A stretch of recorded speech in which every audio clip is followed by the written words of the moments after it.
Bonjour, alors je suis Thierry Walraff, éco-constructeur, formateur au GDA Cyberma et je travaille actuellement sur une construction, on va dire hybride, où on utilise non seulement la pierre, l'ossature béton et la construction en paille, le remplissage en paille pour l'isolation. Ce mode de construction est adapté aux cas de figure que l'on trouve actuellement. C'est pour ça qu'on a pris cet exemple pour parler justement de l'intérêt de la construction en paille, même dans la construction moderne. Donc une méthode hybride qui va permettre de s'adapter à différents cas de figure.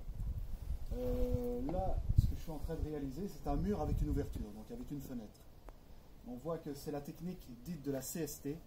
C'est une technique qui a une ossature en bois léger, en bois de coffrage, donc très peu cher, mais très résistante, et qui permet de bien enserrer chaque botte de paille dans un cadre de bois.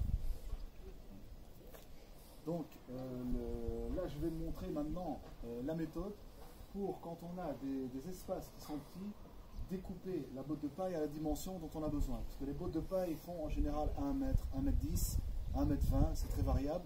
Donc on doit souvent adapter la dimension à la construction. On a besoin d'un matériel assez simple, mais il faut une chose importante qu'on ne trouve pas dans le commerce, c'est une aiguille à botte de paille. Donc l'aiguille va faire un peu plus que la dimension de la largeur d'une botte de paille. La largeur d'une botte de paille fait 35 cm. Donc cette aiguille fait à peu près 40-45 cm. Voilà. Donc je vais vous montrer que cette aiguille est en fer lisse, rond, et elle a un trou ici à l'extrémité. Et elle est taillée en pointe. On va le fer assez long et le faire rentrer dans l'aiguille, comme pour les aiguilles à coudre, sauf que le trou est à l'extrémité. Ça va permettre de faire traverser le fil de fer à la dimension dont on a besoin. Donc ici on a 57 cm, je vais faire un peu plus long, faire 60 cm. En général, on rajoute au moins 5 cm pour les bottes de taille normale, mais ici, comme c'est une petite botte, on rajoute juste 2-3 cm à la longueur nécessaire. Donc ici, je pose la botte de paille au sol et je mesure la dimension que j'ai besoin, 60 cm, et je traverse la botte de paille avec l'aiguille. L'aiguille traverse de l'autre côté, je ressors le fil de fer et j'enlève l'aiguille. Ça va permettre, cette méthode, de maintenir la compression de la botte au moment où on va couper les fils de fer déjà existants.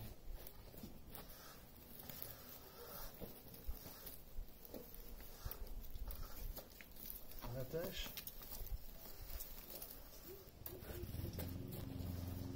Avec la tenaille, on serre correctement.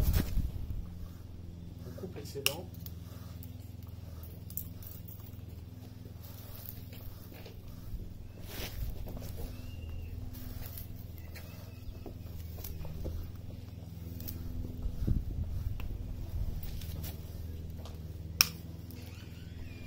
Ensuite, on répète l'opération une deuxième fois pour le deuxième fil.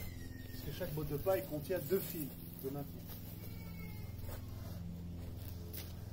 Deuxième fil.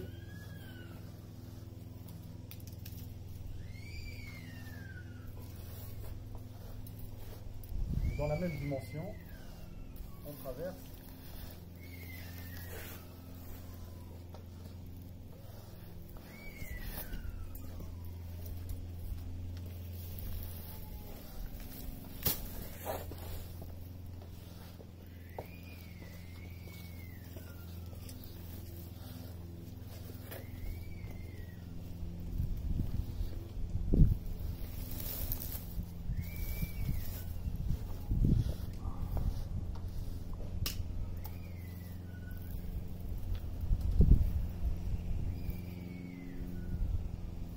Serre bien le fil.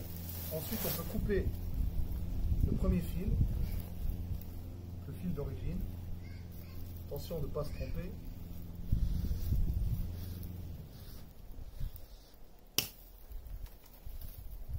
On coupe le fil d'origine à l'emplacement du nœud, ce qui permet de garder des longueurs suffisantes pour couper une autre botte.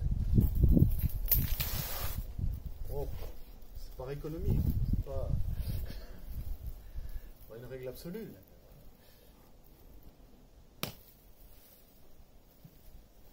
Donc on voit que la partie qui est lâchée ici est décompressée et la partie dont on a besoin reste comprimée à la dimension voulue.